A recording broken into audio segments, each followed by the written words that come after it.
Kembali di HSI Consulting, channel yang membahas mengenai perpajakan dan tips-tipsnya buat Anda yang mau belajar pajak dan sibuk dengan dunia usaha.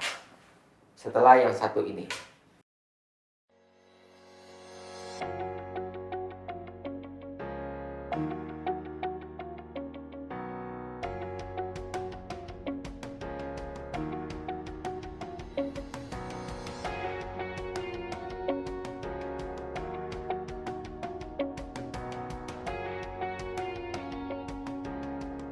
Baiklah, hari ini saya mau memberikan suatu tips atau istilahnya persiapan-persiapan yang singkat aja mengenai SPT tahun 2022. Jadi ini sekarang udah tahun 2023 ya saat kita bikin video ini. Kita mau membahas tentang bagaimana sih kita membuat SPT, karena kita ketahui bersama di awal tahun ini kan batas waktunya adalah 31 Maret ya untuk menyampaikan SPT tahun lalu, yaitu dari penghasilan kita yang dari 1 Januari tahun lalu sampai 31 Desember lalu. Lalu bedanya apa sih dengan SPT tahun-tahun sebelumnya? Karena kita kan mau tahu ada yang berubah nggak? Ada yang perlu saya khawatirkan atau saya cermati nggak? Bedanya apa dengan tahun-tahun lalu? Nah, itu yang kita mau bahas pada hari ini. Oke, khusus untuk edisi 2023 ini, kita membahas, dan ini juga akan relevan ya guys dengan nanti SPT tahun-tahun depan ya, kalau Anda rasa ini Anda nontonnya sudah di tahun-tahun mendatang lagi. Nah, sebelumnya saya mau bahas dulu nih, tentu teman-teman yang awam baru masuk kepada channel ini mau belajar pajak, itu tentu pengen tahu ya, gimana sih, apa saya wajib lapor nih SPT pribadi. Nah, saya mau bahas dulu ya, kembali ke yang basic dulu nih. Pertama nih, Anda sudah punya NPWP apa belum? Nah, kalau memang sudah punya NPWP, mau ada penghasilan nggak ada penghasilan, SPT itu wajib ya teman-teman ya. Kenapa? SPT itu adalah suatu tools atau suatu wadah, satu akun di dalam Dirjen Pajak yang Anda sudah daftar, di mana Anda harus setiap tahun melaporkan. Nah, tentu kalau yang tak punya penghasilan, ya udah, artinya saya tidak ada kewajiban untuk membayar pajak. Tentu, tetapi harus melapor pajak nggak? Tetap ya wajib ya, karena kalau sudah punya NPWP, kasih tahu aja, saya nggak punya penghasilan apa-apa. Itu sudah cukup, oke? Nah, kalau memang belum punya NPWP tapi sudah punya penghasilan, nah itu harus lebih lagi. Berarti artinya ada kewajiban untuk membayar pajak ya. Pada pajaknya nggak mau gede-gede, pasti nggak usah gede. Karena kalau nggak penghasilannya di bawah tertentu, pasti nggak juga lapor. Jadi tenang guys, nggak usah terlalu khawatir pajaknya terlalu susah. Nah, ini adalah tips-tips yang saya berikan ya. Jadi yang penting adalah Anda memang sudah punya pekerjaan. Jadi dan pekerjaan itu bisa aja jalannya dua macam ya. Kadang-kadang dari kantor ada dikasih nih form untuk SPT 1721A1 ya. Jadi form ini yang biasa nih kalau kita udah bekerja di akhir tahun sampai dengan akhir tahun, dan biasanya awal Januari dan Februari atau Maret, mungkin dari HRD akan memberikan Anda form SPT 1721A1, yaitu form yang merekap total penghasilan Anda dan berapa kena pajaknya. Dari situ tinggal pakai form itu aja nih untuk lapor. Itu yang paling gampang ya guys. Itu kalau Anda kerja nih. Tapi ada juga nih yang sedih, kenapa saya nggak dikasih ya formnya. Nah, Anda cek sendiri ya, kalau penghasilan Anda di bawah PTKP, itu biasanya nggak dikasih nih form satunya ya. Artinya kalau nggak dikasih form satu, berarti saya nggak lolos lapor. Tergantung udah balik lagi nih, punya NPWP apa enggak. Kalau punya NPWP, ya udah, berarti lapor Anda punya penghasilan di bawah PTKP, berarti nggak kena pajak nih. Ingat ya, PTKP berapa sekarang? PTKP untuk tahun 2022 dibandingin tahun lalunya belum berubah ya, yaitu kalau Anda single 54 juta setahun. Kalau Anda sudah menikah ditambah lagi dengan 4.500.000 ya per tahun ya. Kemudian kalau Anda punya anak 1 sampai dengan 3, 4.500.000 kali jumlah anak ya, maksimal sampai dengan 3 anak. Jadi bisa 4.500.000 kali 4 ya. Jadi dari situ cukup ya guys. Jadi itu NPWP Anda, PTKP Anda, di mana Anda kalau sampai penghasilannya masih di bawah itu, it's fine, nggak perlu lapor SPT ya. nggak usah pusing dengan kewajiban SPT tahunan. Nah, kedua adalah kalau saya nggak kerja nih, tapi saya punya penghasilan bebas. Contoh penghasilan bebas apa? Misalnya saya buka kafe, kemudian saya juga di YouTuber nih. Nah, itu kan pekerjaan bebas, guys. Kemudian juga saya jual-jualan online, buka toko online ya di Tokopedia, di Shopee, di Lazada, atau saya juga punya usaha kecil-kecilan jual beli mobil atau motor. Atau saya di bidang pertanian nih, hortikultura atau apa, petani atau apa dan sebagainya. Di mana nanti dia ada omsetnya ya, guys. Dia omsetnya. Itu adalah pekerjaan sendiri ya, di mana itu tidak digaji orang, nggak ada yang motongin pajak kalian, jadi kalian harus dengan sendirinya. Kenapa saya mesti lapor pajak? Ya memang kan ada penghasilan ya. Dan kalau penghasilannya lumayan, sampai Anda bisa nabung, bisa ada penghasilan saldo Anda di rekening bank itu kelihatan aktif ya, dan terus ada tabungan yang meningkat terus, jadi saya bisa beli motor, beli mobil, mungkin beli rumah dan sebagainya. Itu udah menandakan bahwa Anda sebetulnya ada kewajiban pajak di situ ya. Nah, itu. Jadi pekerjaan bebas itu juga wajib PP ya. Kemudian ketiga adalah kebiasaan yang saya selalu tekankan adalah kalau Anda memiliki penghasilan, Anda memiliki harta. Anda bisa bilang penghasilan saya sedikit, tapi Anda punya harta. Saya ternyata bisa kebeli nih rumah atau motor, jam tangan mahal dan mungkin sepeda mahal atau apa saja yang berupa tanah yang atau properti atau harta benda yang cukup lumayan ya, cukup lumayan. Nah, itu relatif ya, cukup lumayannya berapa Pak. Dan mungkin ada saldo uang yang makin mengendap ya makin banyak di bank Anda. Nah, itu saya sangat sarankan Anda membayar pajak supaya harta Anda tidak menjadi masalah, karena Anda yang meningkat dari waktu-waktu adalah suatu objek pajak juga. Jika Anda tidak menerangkannya dengan cara melihat, oh dari mana penghasilan itu? Dari saya usaha apa? Nah, itu cara perpajakannya berbeda-beda. Kalau Anda kerja, tentu dari yang kantor potong.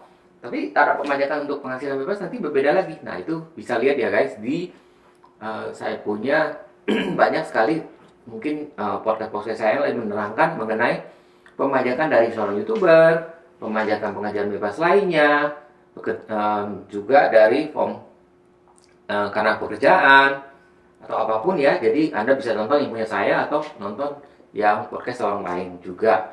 Nah, di situ jika Anda punya harta, sebaiknya Anda juga laporkan. Nah, tentu ingat lagi ya, sebelum saya masuk ke topik yang intinya, pertama adalah Anda tentu tahu kalau Anda mau ngisi SPT pakai form ya. Nah, di market sudah tahu kalau Anda jenis form ada 3 ya, SPT 1770, SPT 1770S dan SPT 1770SS. Nah, itu bedanya apa? Sebenarnya nggak usah pusing ya.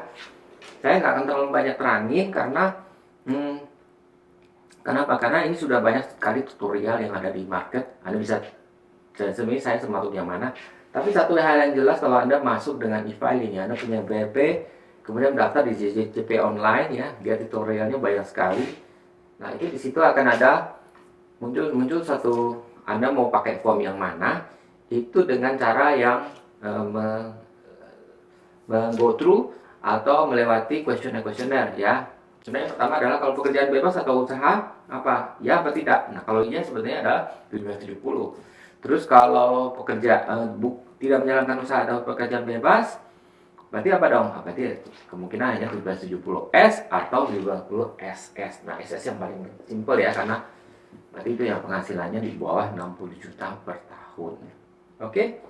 Nah, itu saja. Kemudian, nah inilah kita bahas kepada intinya. Apa sih bedanya SPT tahun 2022 dengan SPT tahun-tahun sebelumnya?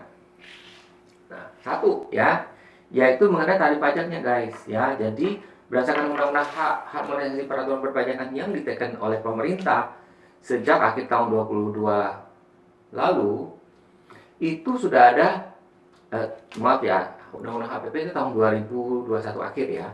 Nah, di situ sudah dijelaskan bahwa tarif pajak sudah turun ya, khusus untuk orang yang kelas menengah bawah ya. Menengah bawah itu berapa? Menengah bawah sebenarnya intinya adalah jika penghasilan Anda di bawah 5 miliar ya. Waduh, yang di atas 5 miliar itu bukan menengah lagi, itu sudah sangat atas ya, memang sudah seperti itu. Nah, tarif itu turun ya. Jadi kita bersyukur bahwa sekarang pemerintah makin memihak kepada kalangan menengah ke bawah. Jadi pajak makin berkeadilan ya, karena memajaki lebih sedikit di golongan yang menengah bawah dan memajaki lebih banyak di golongan yang ke atas. Nah, tarif pajak itu biasanya bisa hemat sampai dengan 10 juta loh setahun ya. Kenapa? Hitungannya paling gampang karena lapisan pajak kita kadang tahu ada 5 ya. Yaitu yang 5%, kemudian 15, 25, 30 dan 35 ya. Nah, yang 5% ini sekarang sedikit naik lapisannya lebih tebal 10 juta. Yaitu tadinya di sebelah terkena 15%, jadi terkena 5%. Jadi penghematannya 10% dengan lapisan 10 juta. Jadi hematnya sampai sebenarnya 1 juta ya, sorry bukan 10 juta. 1 juta ya. Jadi lumayan banget 1 juta setahun, lumayan dong. Lumayan banget. Nah, kedua adalah SPT untuk orang yang kelas atas nih. Tadi saya udah bilang yang di bawah 5 juta dapat hemat itu ya. Tapi kalau yang lapisan atas, lapisannya tambah yang tadi seperti saya bilang, ada PPh tarif yang 35%. Ini tarif baru dari undang-undang perpajakan yang baru itu ya. Jadi 35% ini tarif baru ya, lebih tinggi 5% ini dari yang semula.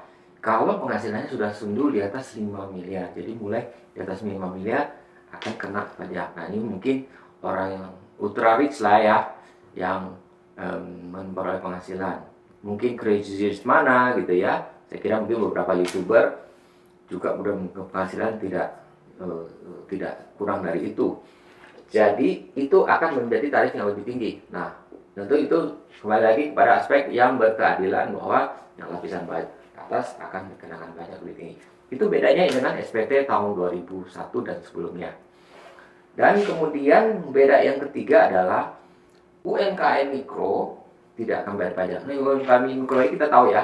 Jadi waktu dari sejak 2013 bahkan 2018 sudah ada tarif pajak khusus yang hitungnya caranya paling gampang, yaitu dari omset Anda. Nah, kalau Anda usaha nih ya, usaha atau dari pekerjaan bebas. Nah, untuk tarif omset yang khusus untuk dalam undang-undang yang baru ini, jika omset Anda di bawah 500 juta setahun, jadi misalnya kira-kira sebulan berapa tuh? 50 juta ya. Nah, 50 juta tuh PPh-nya sekarang ini dengan ketentuan yang tahun 2002 ke atas, itu nggak bakal kena pajak lagi. Nah, itu good news. Jadi semakin berpihak kepada usaha kecil ya, terutama yang menurut saya sih itu golongan mikro ya, kasih mikro lah. Tapi kalau omsetnya bagaimana nih? Kalau omset saya mungkin kira-kira ya masih saya UMKM lah, tapi saya seperti ketentuan yang lama, omset saya adalah 4,8 miliar setahun ya. Itu rata-rata berapa nih? Rata-rata sebulan berarti 400 juta ya. Jadi 400 juta rata-rata. Jadi bisa 350 juta, kemudian bulan depannya 470 juta, tapi masih rata-rata masih totalnya yang penting tidak lewat dari 4,8 miliar. Nah, itu ketentuannya juga ada penghematan. Jadi bayar 0,5%-nya itu hanya berlaku untuk kalau omset Anda di atas dari 500 juta itu. Jadi kalau saya tadi contoh ya, penghasilan saya 4 miliar, maka penghasilan yang 3,5 miliar saja yang kena 0,5. Sedangkan penghasilan 500 juta pertama itu 0 ya. Itu lebih hemat lagi, lumayan banget ya. Jadi penghematannya 0,5% kali 500 juta. Nah, kemudian bedanya apalagi yang keempat adalah kalau Anda sadari karena tarif pajaknya turun, Anda menyadari bahwa untuk yang kelas menengah bawah PPh 25 yang Anda bayar ya, karena ini kalau usaha dan penghasilan bebas, tentu Anda harus tahu bahwa Anda pasti ada kewajiban membayar cicilan ya, yaitu PPh 25 setiap bulan nih. Kalau Anda setiap bulan bayar dari SPT tahun lalu, itu bayar sampai bulan Desember ya. Januari juga bayar nih untuk yang bulan Desember ya kan. Kenapa bayar PPh cicilan 25 itu kan membayarnya 1 bulan berikutnya ya, 1 bulan yaitu maksimum tanggal 15 Anda membayar itu untuk periode yang bulan lalu.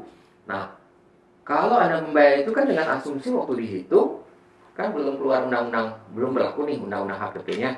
Di situ Anda melakukan asumsi bahwa perhitungan PPh-nya adalah berdasarkan dari tarif pajak yang lama. Yang tadi saya bilang Untuk tarif lapisan yang paling rendah yang 5%, itu ada waktu itu menghitung dengan asumsi masih 50 juta, sekarang kan udah 60 juta. Jadi tadi penghematan 1 juta itu diperoleh langsung, tetapi karena waktu itu cicilannya dihitung dengan cara asumsi masih belum turun, nah bisa aja BPH 25 Anda lebih bayar ya.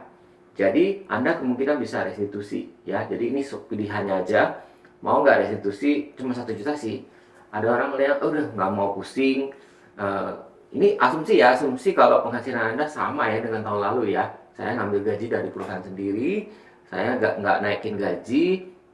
Kenapa saya nggak naikin gaji? Karena memang usaha saya sendiri, saya kan mau ngambil dividen aja. Nah itu satu tax planning ya.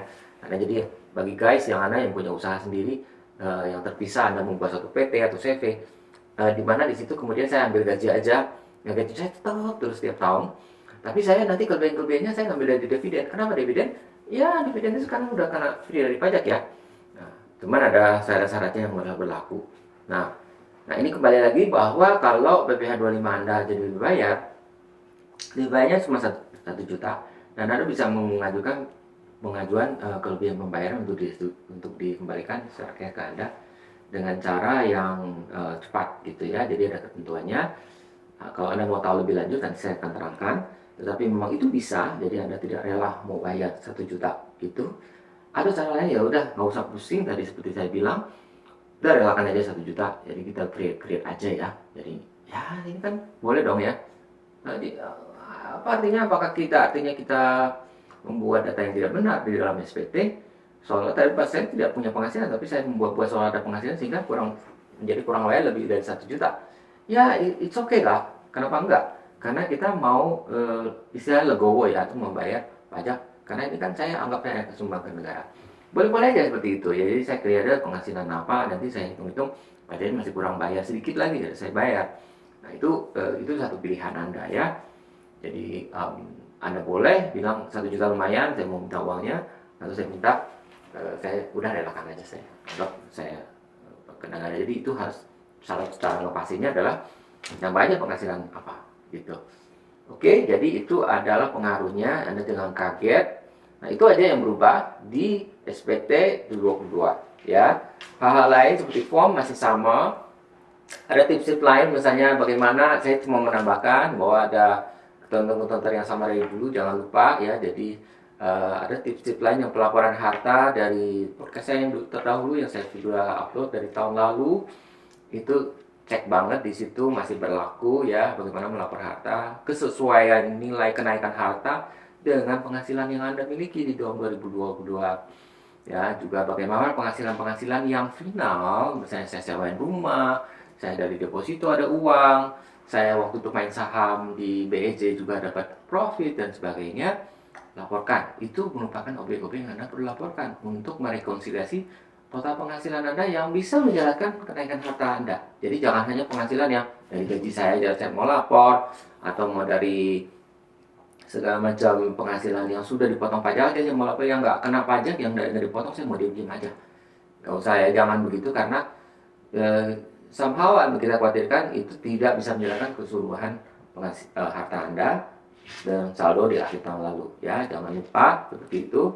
Nah, inilah tips-tips dari saya pada hari ini. Semoga Anda bisa mengisinya dengan benar dan tidak bermasalah ya. Karena dengan mengisi dengan benar, kita berharap Anda tidak usah dapat surat cinta dari kantor pajak nanti di beberapa bulan ke depan.